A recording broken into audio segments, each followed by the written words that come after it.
katresnan kebak kasih lan sayang.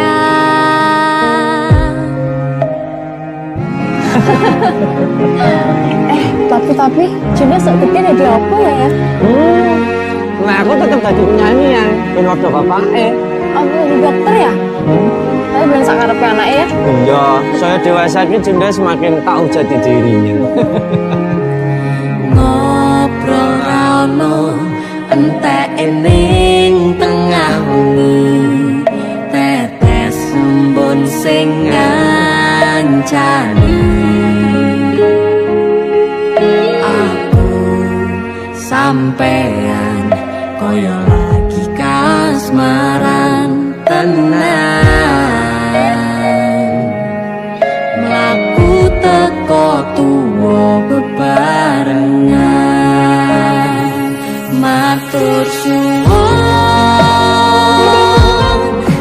wis ngancani aku selama iki, wis iso saling muat-muati. Kudu wong liya sing ra seneng hubungan iki berlanjut, tatak lakune ning cukup patertenan angin saya dewasa ngenteni badai terang, nanging sinau nari ning tengah udan.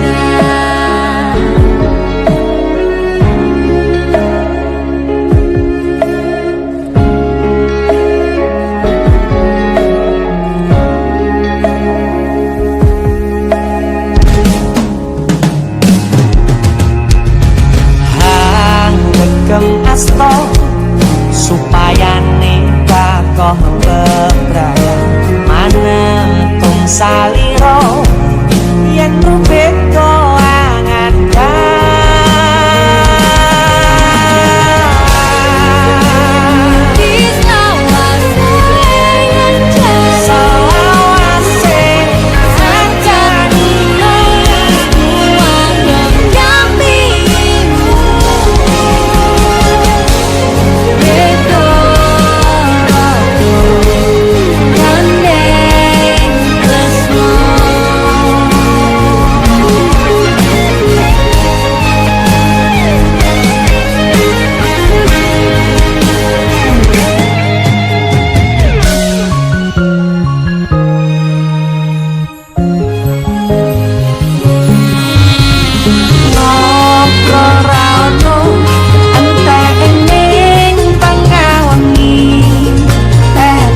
sembun sing ngancani.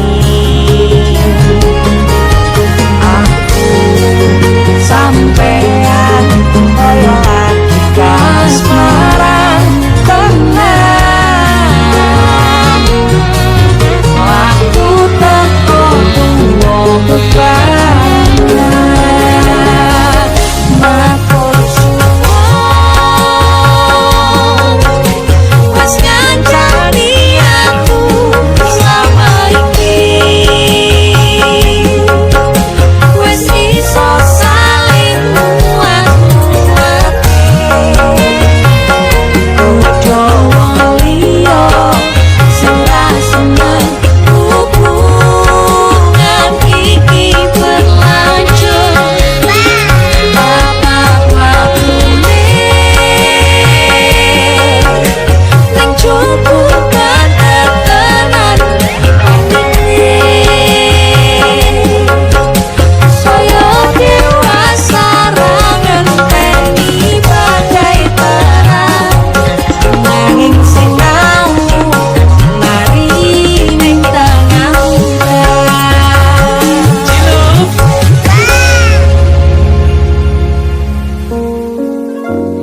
beda raga gandeng tresno.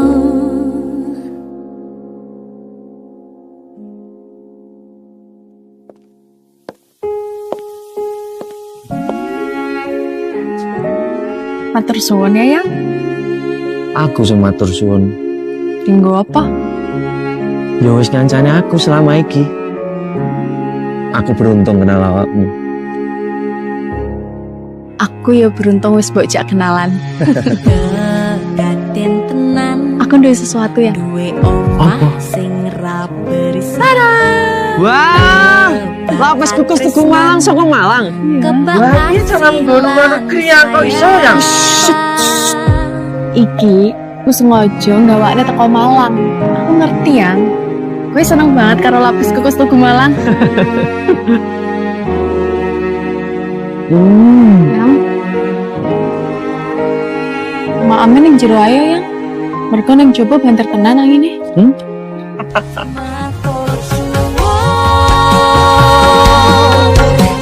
Wes ngancani aku selama ini,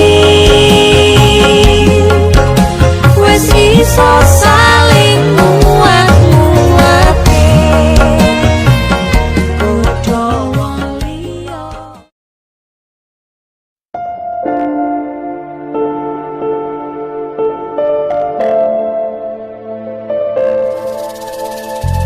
Kisah teman saya berniat baik untuk meminang kekasihnya dibatasi oleh orang tua. Sayang, sawangan rembulan kae sumunar nyawang aku rokoe.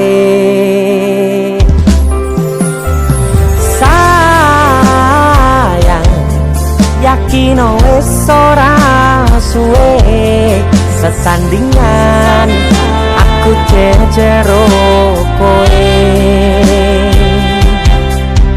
senajan wong tuwa rong marengke.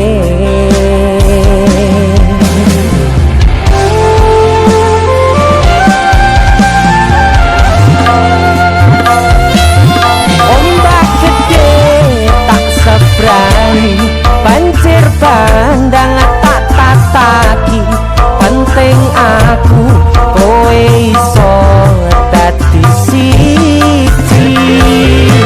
Gunung joko tak jak ngopi, segoro geni tak gonglangi.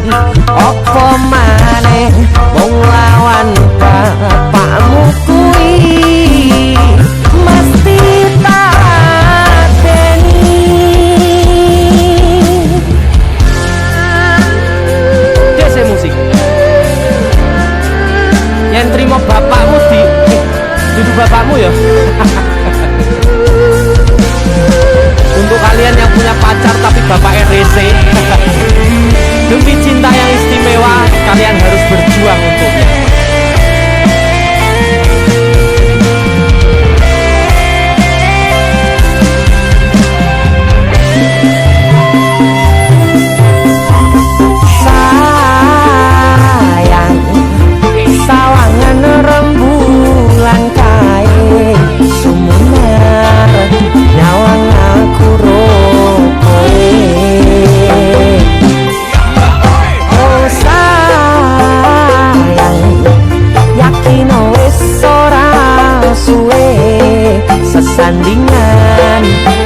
Sinten sing sambat kula niki kuat ning pas we ninggal lunga wektune mboten tepat lagi bungae nyawange semu wis dikono lali kalih sikaran ati.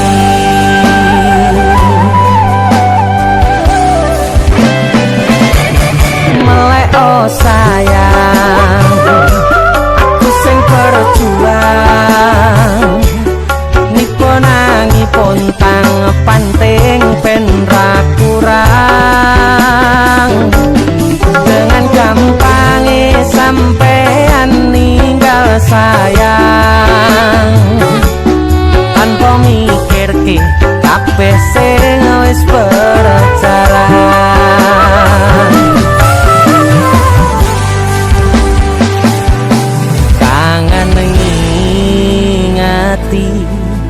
Caramu mlaku kangen ngingeti caramu godho aku teko-tekone saiki ati mbok sikari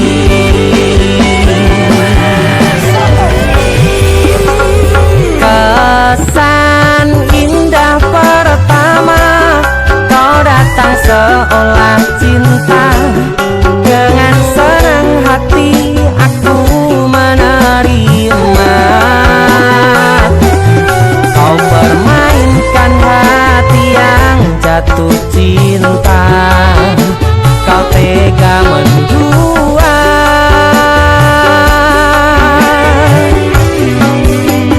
kena jopon jerone saling podo ngertine nanging ning opo ora mbok pertahanke bisa pertahanan hatimu nyoto kalah kalih masa lalumu.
Teko-tekone saiki ati mbok sikari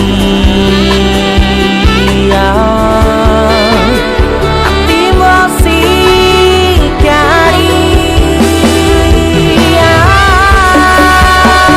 kesan indah pertama kau datang seolah cinta dengan senang hati aku menerima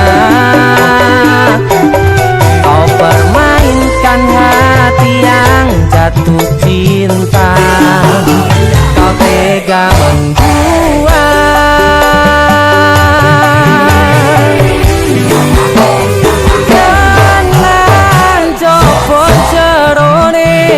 wis saling padha ngertine nanging ning opo ora mbok pertahanke tipise pertahanan atimu nyoto kalah kalih masa lalu.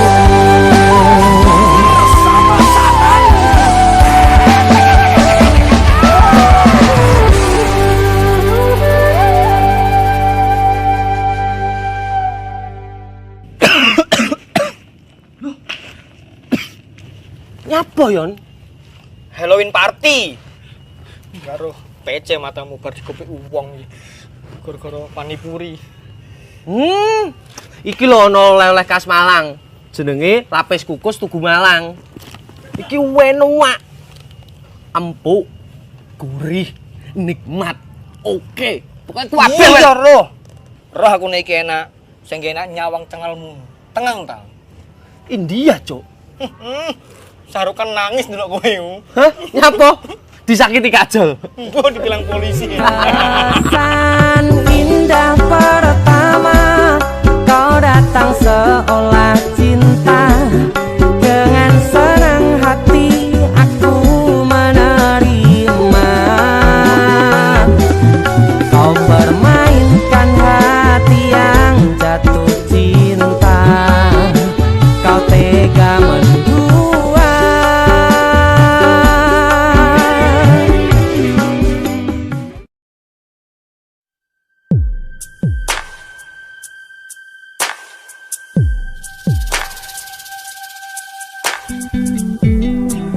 Kagem jenengan-jenengan sing gak tau ketemu yangi. Wonge ning waduh kono.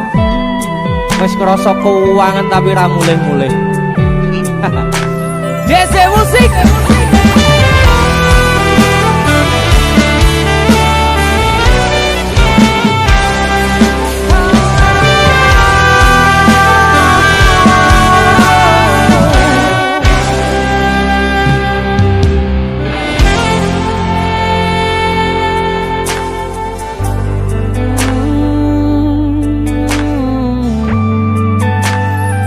Yen aku wis kangen sliramu mesem ning impiku sayang. Yen aku kangen suaramu bisikno tembang manismu. Terus kaya ngene ning uripku terus sayang aku. Ra ono sing ngalang-alangi, ra ono sing rusui. Feeling ngangenku mung kowe sing paling ngerteni aku. Iso nampa kurangi aku.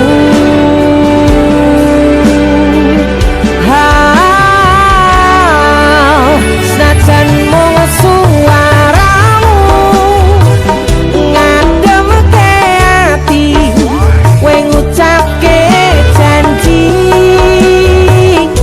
kowe bakal mulih nemoni.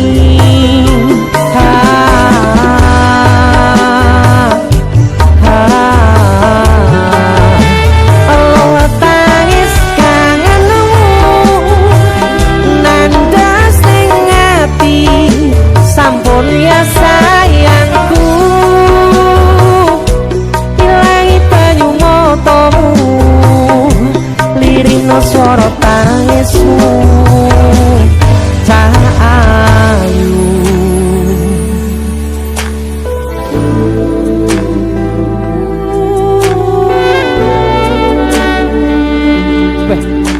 gue mesti keuangan tenanan ya riangmu.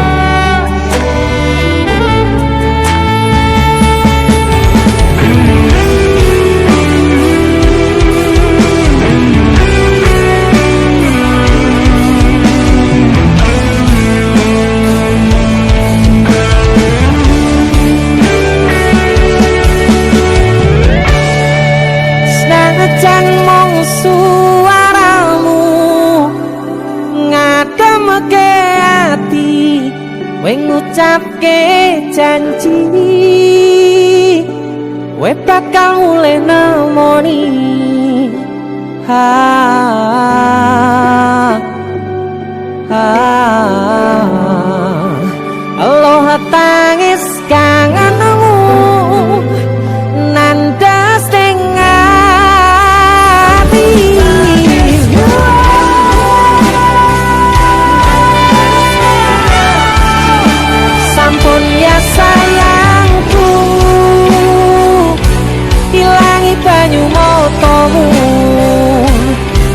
lirino swara tangismu ayu sajan mung suaramu ngademke ati ngucapke janji kowe bakal mulai nemoni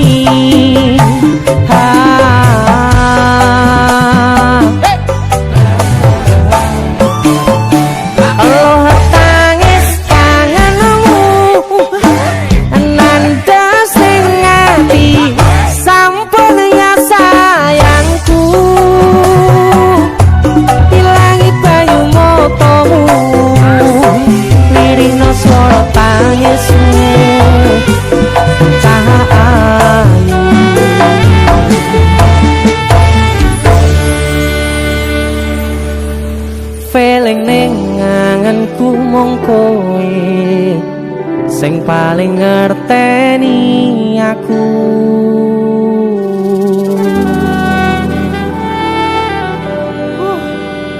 Ndang mulih to, Dik.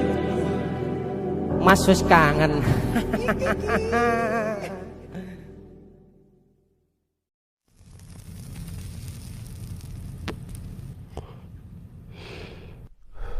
Biyen tak kira gampang ngelalekke sliramu ning jero pikiranku jebul tekan saiki ning jero atiku isih ana karanganmu.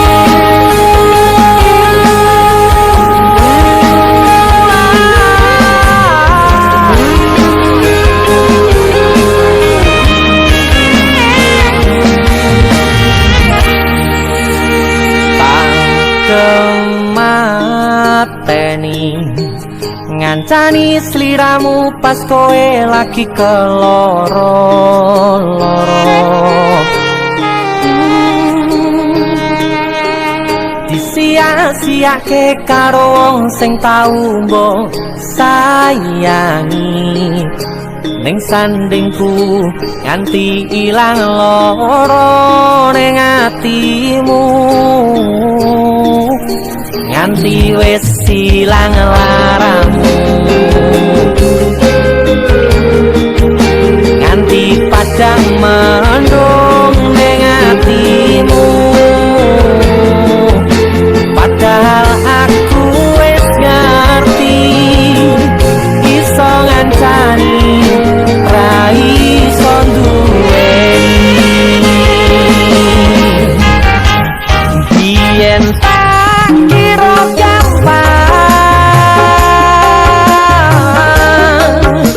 ngelalekke sliramu ning jero pikiranku jebul tekan saiki ning jero atiku isih ana kenanganmu. Aku sing manarke atimu, aku sing mapane lakumu, siji-sijine sing ngerti ora bakal ngelarani malah mbok tinggal karo liyane.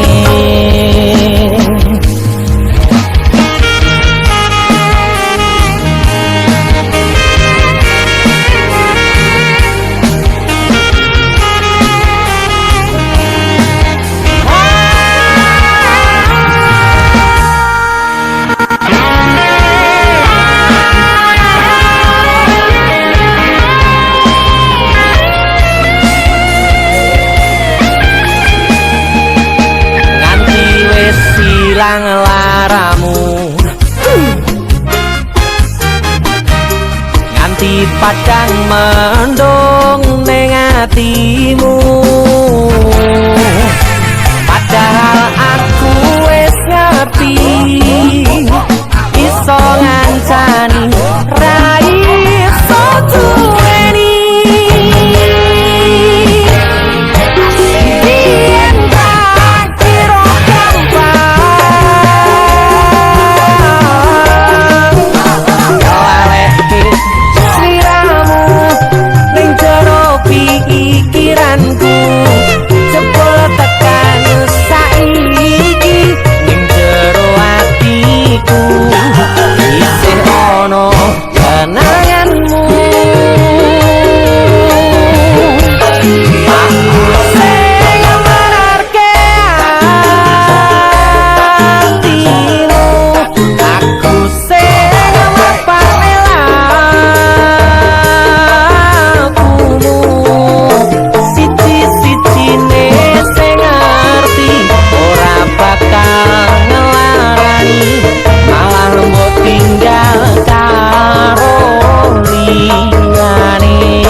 ora bakal ngelarani, malah mbok tinggal karo liyane.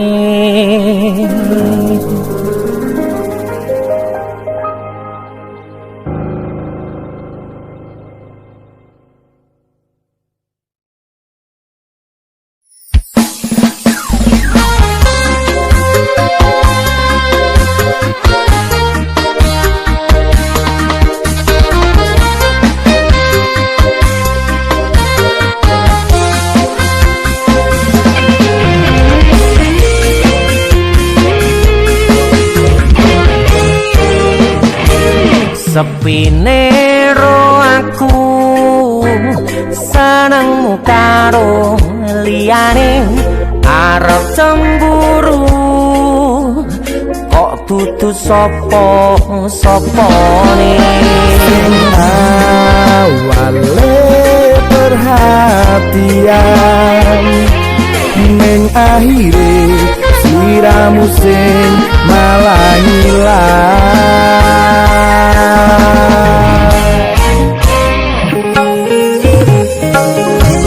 Ra pengen liyane, pengen ku siji mung kowe. Kenyataane dudu aku nang jero atimu.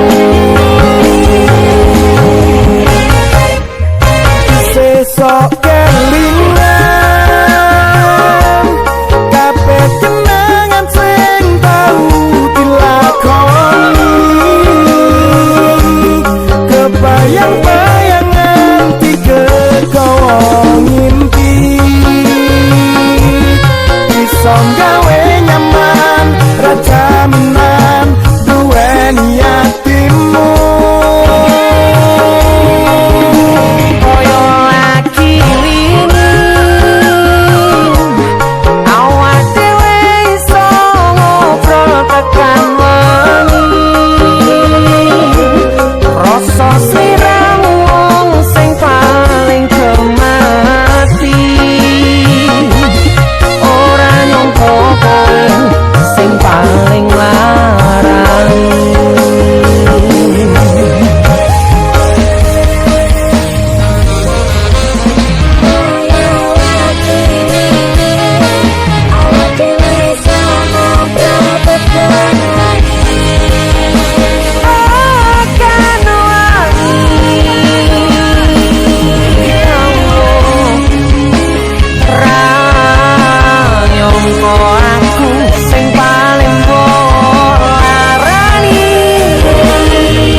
Pengen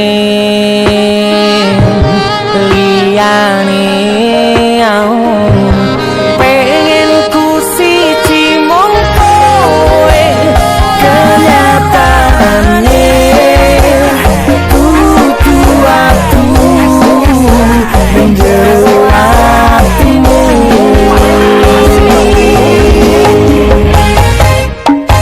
Sesok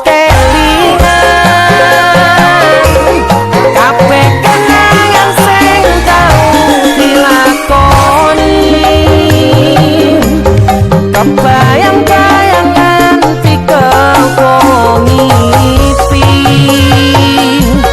iso gawe nyaman rajaminan duweni atimu. Lagi wingi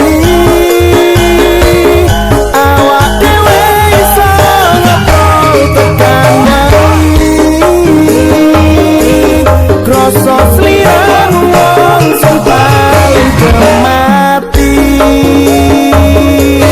ora nyangka kowe sing paling ngarani.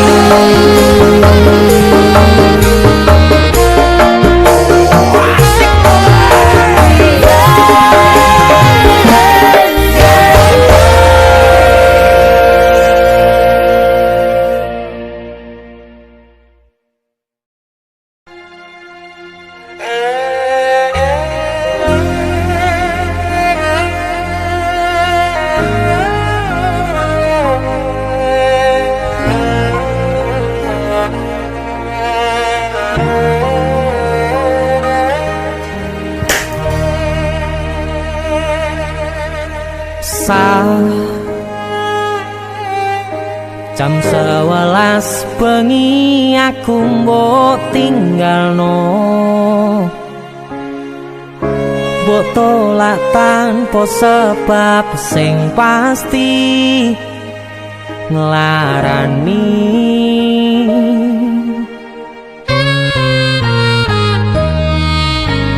Aku kadung sayang, kadung kadang